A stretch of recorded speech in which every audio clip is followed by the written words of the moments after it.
Rahul? Yes, I got it. Okay, now, fantastic. So if we assume this 100 projection, this projection would be on the both the sides. So if it is like that, then the things are coming something like a, things are coming something like 550 mm. Okay, by an assumption that this much would be your projection from the column flanges.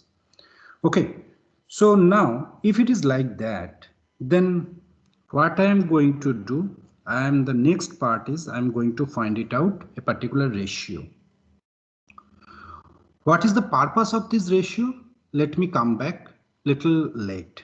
That E by L I am going to calculate. That 54.54 divided by 555.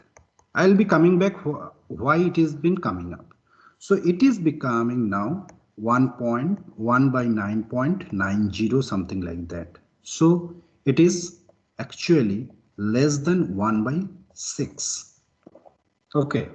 So if it is less than 1 by 6, all of you guys have already done the column RCC column design, if I assume correctly. So if it is if the E by L ratio is 1. L means on the this particular face. Okay. So if the eccentricity is lying, or the ratio of the eccentricity with respect to the plane dimension is lying less than 1 by 6, then what would happen? All the base pressure which is being developing, it would be under the compression in nature. It would be under the compression in nature. Is it not?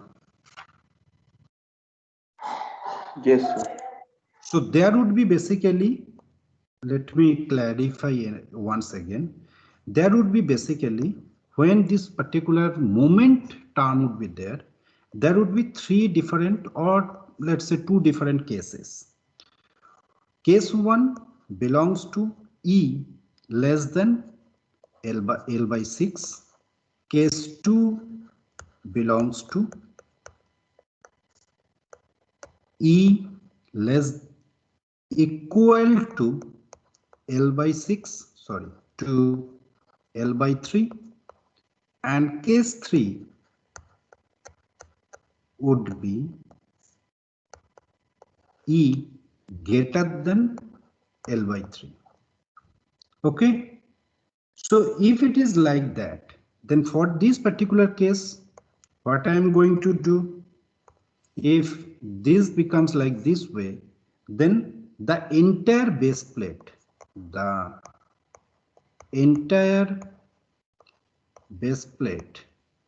is under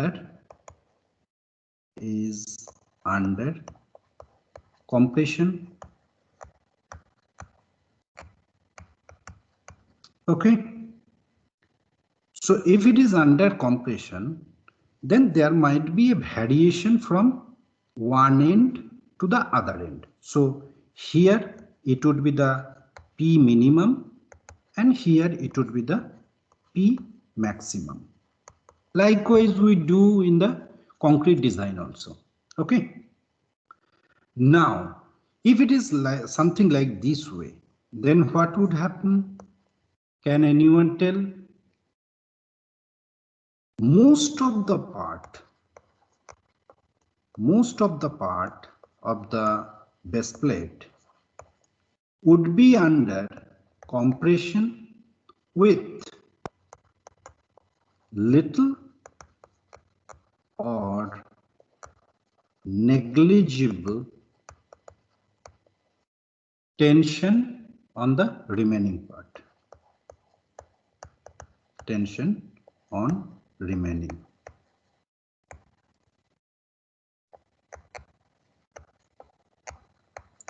Okay. If it is like that, then part of the base plate partly would be under compression, and substantial portion would be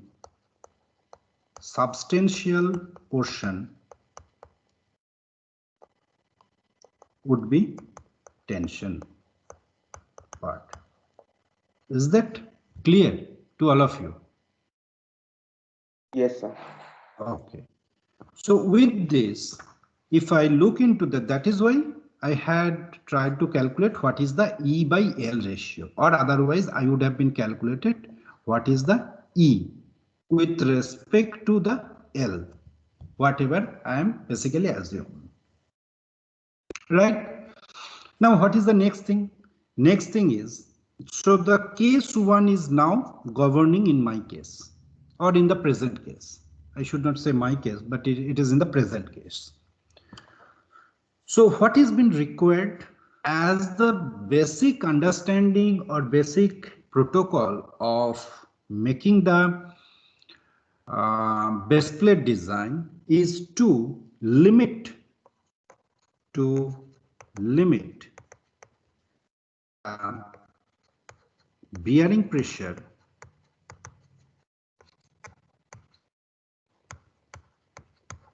bearing pressure of concrete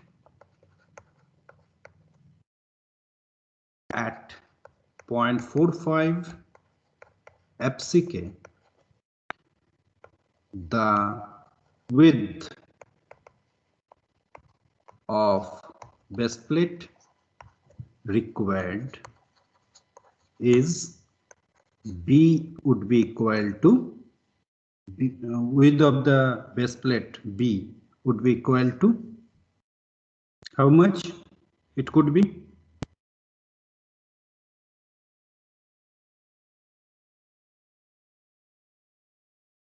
How much it could be? A by L. Only A by L? Is it only A by L?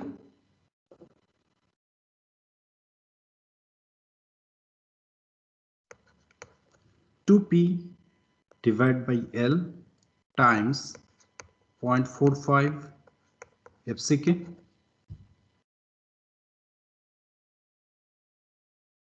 Is that okay?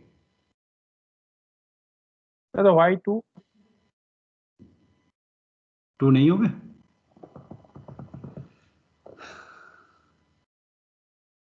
So under your base plate, let's say what I'm saying, let me just again put it the stress point to limit the bearing pressure of the concrete at the 4.45 FCK. So if we want to limit it, that means in the previous case, it was the base pressure deviation was something like that.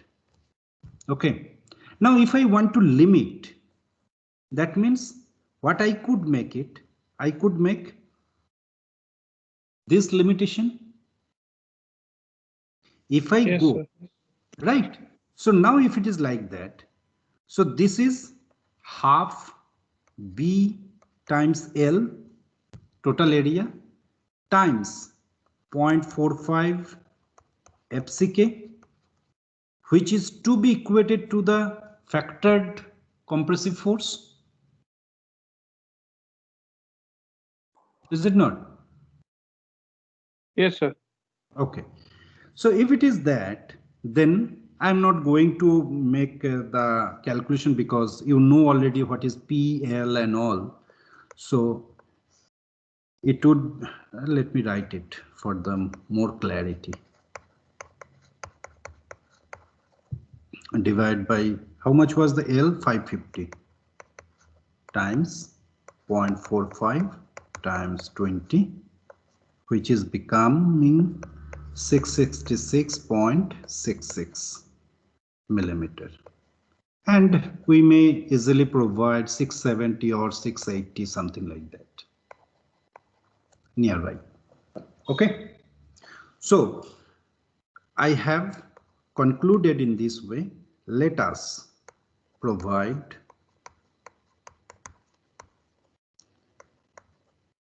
550 or B multiplied by L, right? So it would be B is 670 multiplied by, both are mm, size base plate. Okay, so now how much area that has been provided? It is a I think it is a not required that cross check. 670 multiplied by 500, so 368.5 multiplied by 10 to the power 3 mm square, and this would be required in the latter, or otherwise you can also cross check as we cross check in the last time also. So if it is like that, then what is the sectional modulus of the base plate? Section modulus of base plate ZE to be 670 times divided by 6. So it is becoming 33.78 times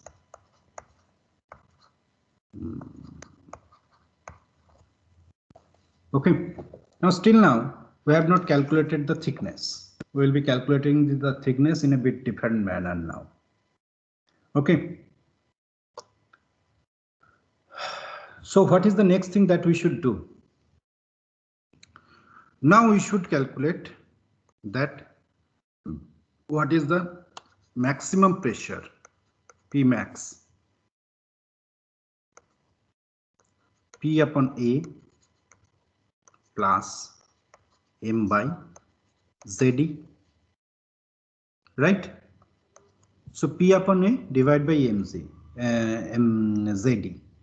So what is this A? This A is this one, the final calculated value. So it is becoming 7.14 Newton per mm square, which is definitely less than the 0.45 of FCK, which is 9.0 Newton per mm square. Similarly, we can calculate the P mean, which is the P upon A minus M by ZD, which is becoming here 1.81 Newton per mm square. Okay, so your variation of the stresses below the base plate is becoming, this is 1.81 and this is becoming 7.14. Now in between, if you look into the previous slide, in between I had made a certain things over here that, let's say this is considering this is a critical section. Okay, so now the thickness of the base plate with respect to this critical section will be coming over here. So if I go like this way, the thickness of base plate, so this should be my objective to calculate. So base pressure, for these two different steps would be involved. First, base pressure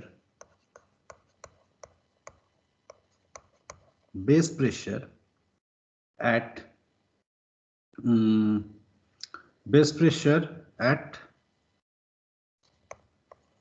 the critical section, at section XX. Okay, so this entire thing is now becoming 550. So there is a one section at this XX, okay, at section XX. So this XX is going to lie at a distance 100 mm from the, because that was the assumed projection. Okay, That was the assumed projection. So if it is this way, then this to be equated that how much is the breast pressure at here. So 1.81, it is this simple linear interpolation everybody can do, plus 7.14 यहाँ पे हो गया, now minus 1.81 multiplied by 450 divided by 550. So this is becoming 6.17 Newton per mm square. Okay. So now moment at section XX. So how much would be the moment at section XX? Careful about this one. 100. This is the projection. 100 by 2. So this is the per unit plus 7.14 minus 6.17 divided by 2 multiplied by 100 times 2/3 of 100. Okay. Now this becoming your 34083 from my calculation from 3 Newton mm, and this should be equated with moment capacity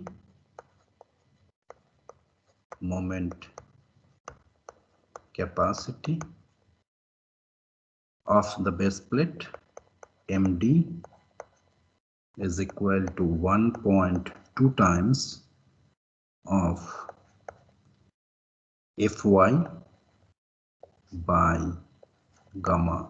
This formula in the last time also we had utilized. Okay. So with this the MD is becoming 1.2 times 250 divided by 1.10 multiplied by, now the thickness related your ZD would enter over here, 1 unit in the, that's what we do in the slab design also, right? 1 unit, then TB or TBP whole square. This is the section modulus ZD, which is becoming 45.45 TBP square, which is equated to 34083.33. Okay, so from calculate what is the TBP square, TBP, sorry. So TBP is coming around 27.38 mm, which is greater than the T of F, thickness of the flange, which is equated to 11.6 mm. Okay. So now this thickness of the base plate is in between 20 to 40. So the yield stress value to be utilized be 240. So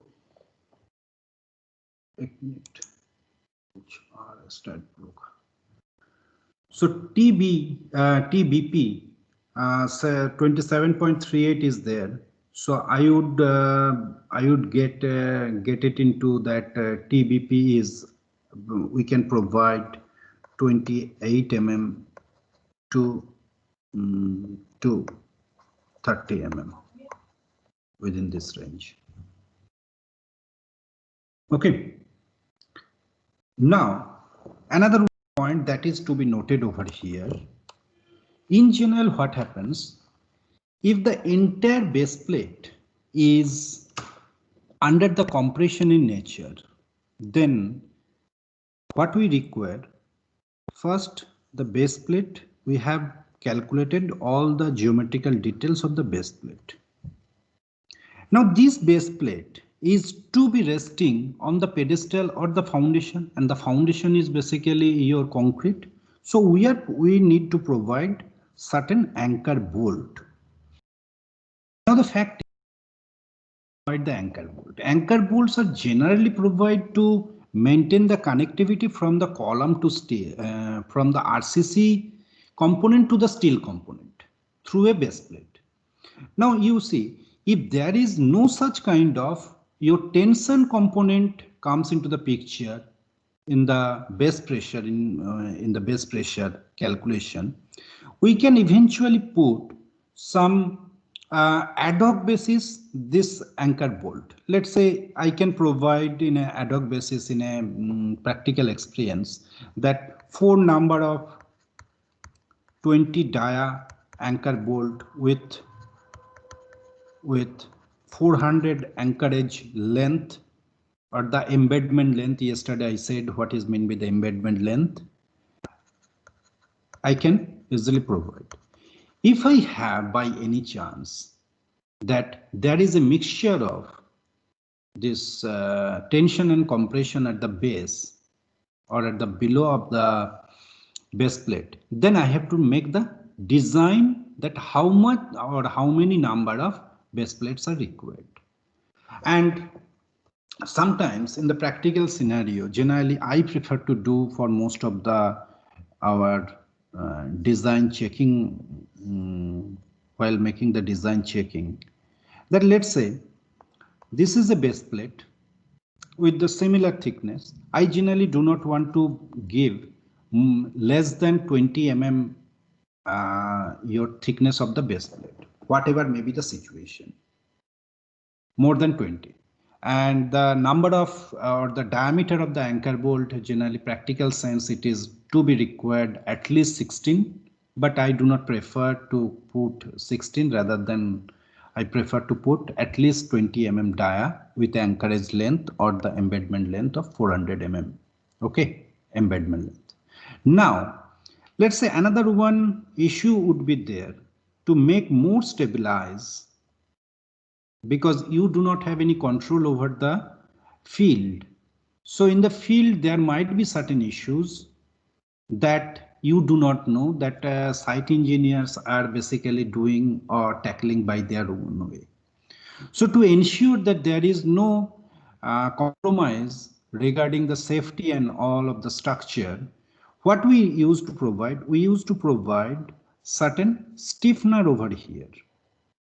Certain stiffener. Stiffener means it is a steel, one steel plate with having a thickness of, let's say, 5 mm to 10 mm, and we are providing like this way, so that even if from the base the significant uplift thrust is coming, this particular portion of the stiffener, this is called the stiffener.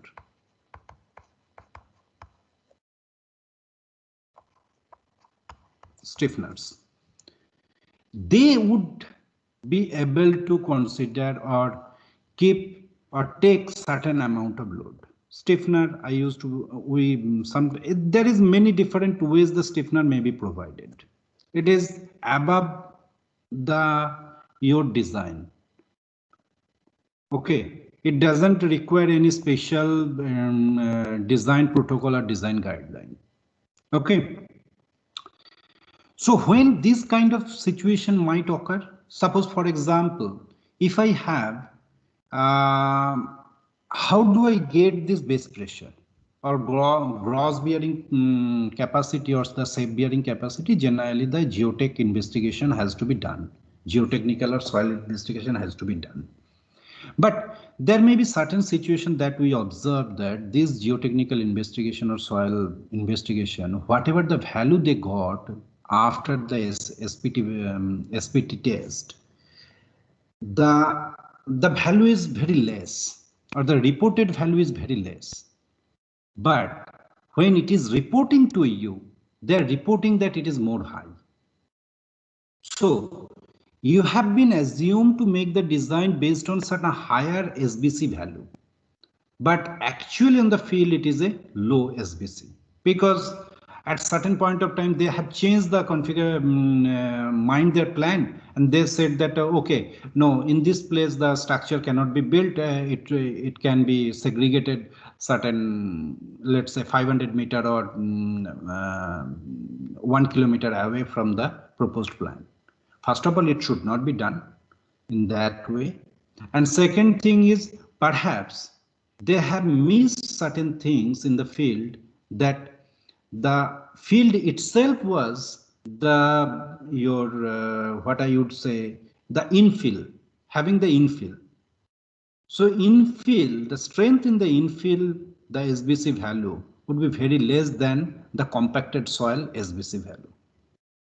So we have to, as a design engineer, we have to keep in mind all such different possible avenues that may come into the picture. Okay. So that is, so these things to be taken into account a priori. Now, if I want to make the connection, how do I make the connection? Already you know that if it is being made for the bolted connection, that you know, or otherwise we can make the welded connection. And accordingly, I think in the first class when we did for the slab based design, we had taken into account the welded connection. So that particular aspects again needs to be considered over here, because now not only this particular column section to be welded, but with this column section, the gusset plate has also to be welded. And what is the dimension and all of the gusset plate, that you can take it into account from the yesterday's class. Okay, the calculation process. I am not going to the repeating the same thing. I think all of you can do that by what is the size and thickness of the gusset plate should be and all, and as well as the connections. Yes, sir. Okay. So I'm not going to repeat that, because I think we have a very limited time over here to cover some of the key features what I presume to cover over here. Okay. So with this, Anirudh, is that okay, Sir, for? Yes, sir. please. Sir, here we consider movement along only one axis. Yes, yes. Sir, if it occurs along two axes, different moments. What is the problem? You see, now we are considering everything, the critical section about one axis. Now there, this Pmax or mean is basically P upon A plus minus Mx divided by Zd is there, plus minus. Then another one Pmax P mean would be there with the similar formula, or otherwise you can consider the interaction diagram itself. So it can go in a, let me just have a look. It may go that there might be one particular critical section at here, and on the other side there might be another one critical sections over here. So your E by L, this Ex and Ey divided by B would be there. Yes, sir. Is it not? I think Yes, that you can make it, right? Okay, sir. Yes. Is there any other query from this regard? No, sir. Okay. Those who are attending today's class, is there any other query from your end?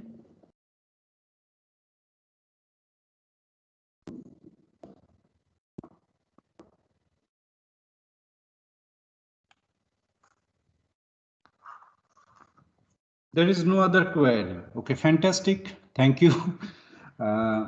Next, as I planned, that I will be going little detail, and one or two classical example about the compression member. This compression member is basically nothing but not actually, it is a built up compression member which is called as laced and battened.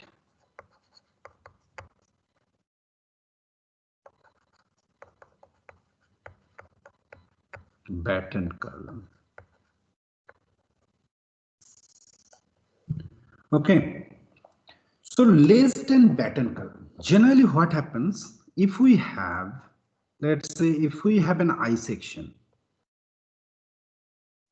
this ISMB, ISHB, ISLB can be considered as a column section, can be considered as a beam section also. But can I not place something like this kind of member?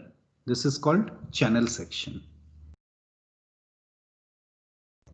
This is called a channel section.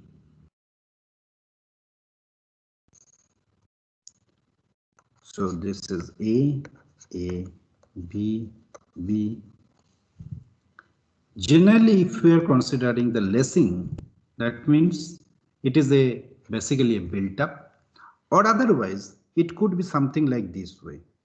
We can also bring the angle section to make the columns.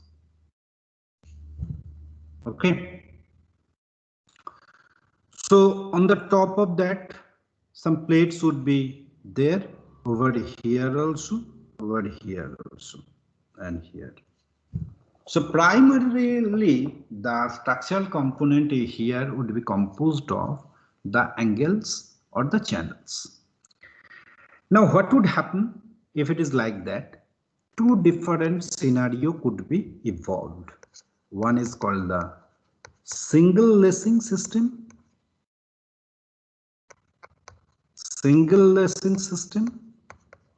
another one is called the double lacing system. Okay, how do I make the single lacing system?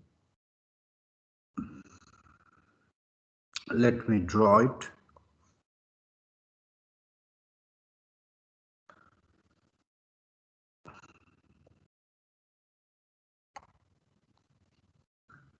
So single lacing means lacing means a flat plate, nothing else.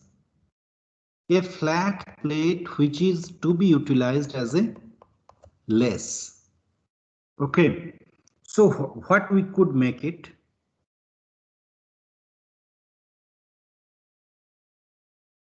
A flat plate will be providing like this way, and a flat plate from here will be providing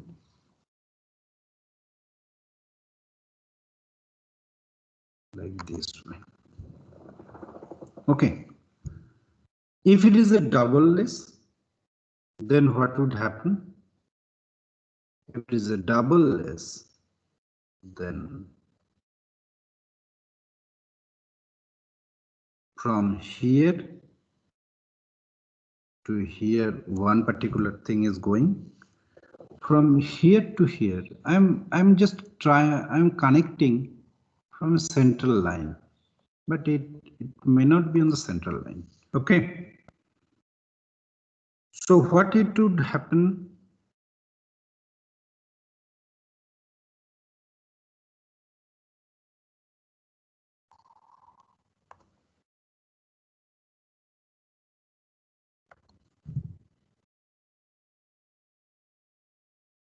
another one joint would be there. So this is called a double-less system. This is called a double-less and this is called a single-less. I think it has been covered in your lecture, right? So this lessing could be, if it is configuration is this way. So here also, as I was telling, here some plate would be provided. So plate means over here, this is on the lessing, say lessing on AA. Okay. Now lessing on BB would be also there, but it would be a mirror image kind of thing. It would be a mirror image kind of thing. Okay. I'll try to upload some of my handwritten notes over there, where I have actually drawn some of the figures. Okay. And the double lessing or the double-less system, lessing on A or B or both the A and B both. Here in this particular context, lessing would be there. Okay. So why do we make the lessing or this battening system instead of this I section? Can anyone tell? So increase the section modulus. Yes. Increase the modulus means increase the radius of gyration, right? Increasing the radius of or to achieve maximum radius of gyration by placing the section away from the principal axis without increasing the area of the section, right? So in keeping the main member of the column away from the principal axis, these lessings are in general subjected to a shear force due to the horizontal forces on the column. So in a lessing, what would happen? Let's say this is my lessing. This is my lessing. Another one lessing would be there. Lessing member would be there. So here some Vt is being provided and the axial force to be acting. Only the axial force would be acting. So this is your theta. So this S would be equal to Vt divided by your sine theta. Okay. So horizontal forces on the column. This is the horizontal forces on the column, and these horizontal forces on the column basically going to transmit over here that the axial force or axial stresses on the laced system. So these lessings are in general to be designed to resist the transverse shear. This is called transverse shear, which is acting on the column. So how much it would be? It would be 2.5% of, how do I calculate 2.5% of axial force or axial in the column. If there are two transverse parallel system, then each system would resist Vt by 2 shear force. If the column is subjected to the bending, then Vt, how much would be the Vt would be? Vt would be the shear due to the bending, shear that is developing due to the bending, or I would say bending shear plus 2.5% of axial force that is coming onto the structure. Okay. So there are many.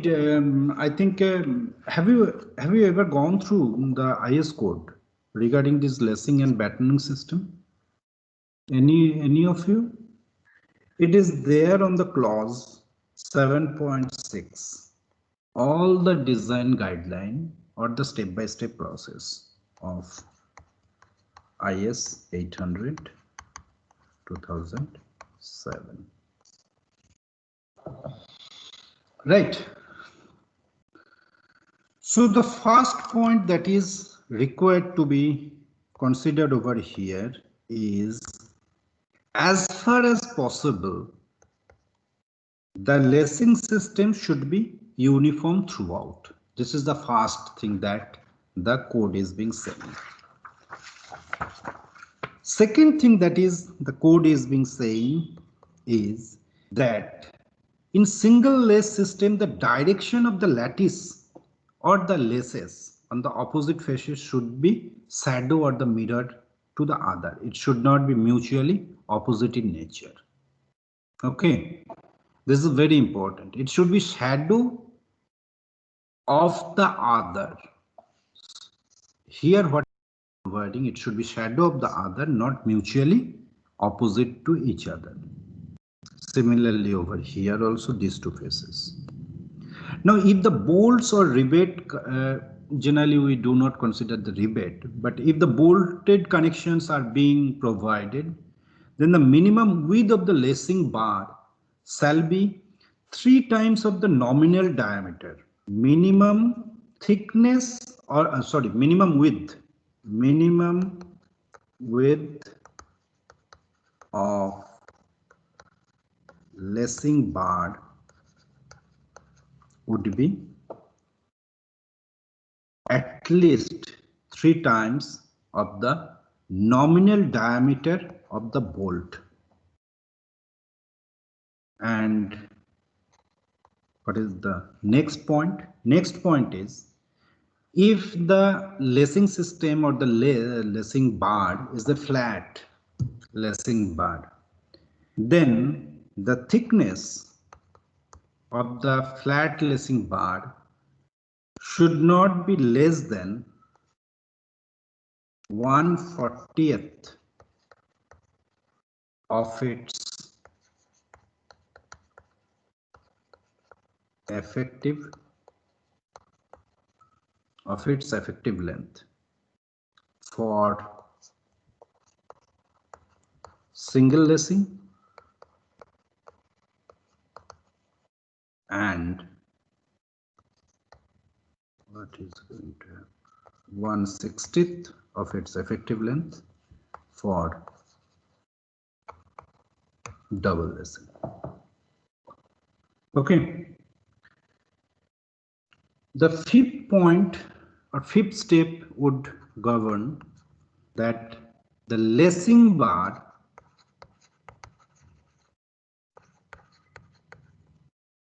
are generally to be inclined 40 to 70 degree, within 40 to 70 degree as far as possible. The distance between two main members should be kept so that to get RYY, radius of gyration, greater than RZZ. RYY is the radius of gyration about weaker axis or the I would say the minor principal axis, and this is the major principal axis. Maximum spacing, how much it could be for the lacing? Maximum spacing of the lacing bar shall be such that the maximum slenderness ratio of the main member between the consecutive lacing connection is not greater than 5, or 0.07 times the most unfavored slenderness ratio of the member as a whole. Okay, as a whole. So likewise, there are 12 to 13 points are there. Next point, I already discussed about the how to calculate the VT for a normal case and how to calculate the VT for a in case the column is subjected to the bending. Okay. Then the next case is the effective length.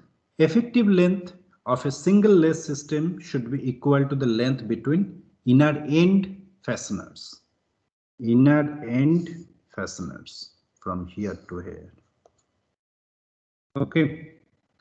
For welded joint and the double lace system, effective, which is effectively connected at the intersection, the effective length may be considered as 0.7 times of the actual length. Actual length. For what? For welded and double lace. Double lacing. The slenderness ratio KL by R should not exceed 145. Laced compression member should be provided with the end tie plate. On here, two columns are being there. I am providing some lacing, single lacing, but I can provide as many required as much, but I also require certain end plate. These are the end plate, flat end plate at the top and bottom or the ends. The effective slenderness ratio of the laced column as a whole should be taken as 1.05 times the actual maximum slenderness ratio in order to account the shear deformation effect. So this 1.05 is coming the effective slenderness ratio only because to account the shear deformation effect, nothing else other than that. So with this, if I should I continue or for at least I can write only the problem statement? Is that okay? Okay, sir. Just I'll write the problem statement and I'll wind up within 5 minutes. I think it is 4 o'clock already. So design a lace system with 2 channels. With 2 channels back to back. Sorry. Back to back of length 10 meter to carry an axial factored load PU is equal to 1400 kilonewton. The column may be assumed, the boundary condition is now coming into the picture. The column may be assumed to have restrained in position but not in direction at both the ends. That means hinged ended. Okay. So how do we proceed with that? We could proceed with the similar way that assuming FCD value because the load is based on the load, we can consider what is the FCD value would be. So FCD is considering, let's say in this particular problem, I am considering what is the FCD? FCD is the design compressive stress. Okay. So from here I can calculate the how much amount of area that is been required. Now the problem is saying that 2 channel section back to back. So from this area how much it is required? It is required around 10370 millimeter square. So again from the steel table you have to take the different channels, but those channels would be always obviously same in nature. So ISMC in this particular problem, ISMC can be considered 2 ISMC with 350 at the rate 413 Newton per meter, that may be considered. So based on that, you can calculate now that how much area that you are going to provide, and obviously you can calculate the RZZ value. So now the distance between these two columns, because it is a back to back, okay, so you have to, and it is a single, two entities are there, two single entities are there. So you have to place the back to back section like over here, like over here. These are also two channels. But how much distance to be provided or to be maintained? There must be certain guideline. So what are that guideline would be? That guideline would be that RYY to be greater than equal to RZZ value. Right? So with this clue, you can give a try. If you couldn't make it, I'll definitely give a particular solution in Monday's class, and then perhaps I can wind up for the lace system, and the battening system will also be the same in similar in nature. I would not say it's the same, but it would be similar in nature, and I believe that you can make it easily. Okay, so with this, I'm closing today's session, and let's solve this particular problem, and then we'll again carry forward with the other set of or other kind of problems. Okay, so until now, do you have any particular query? If you have, then you can post me your questions. I'll try my best to give you the answer. Okay.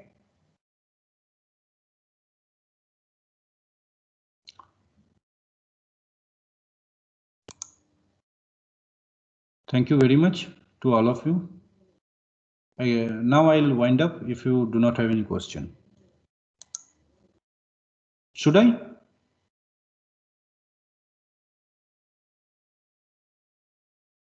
Yes, sir. Okay.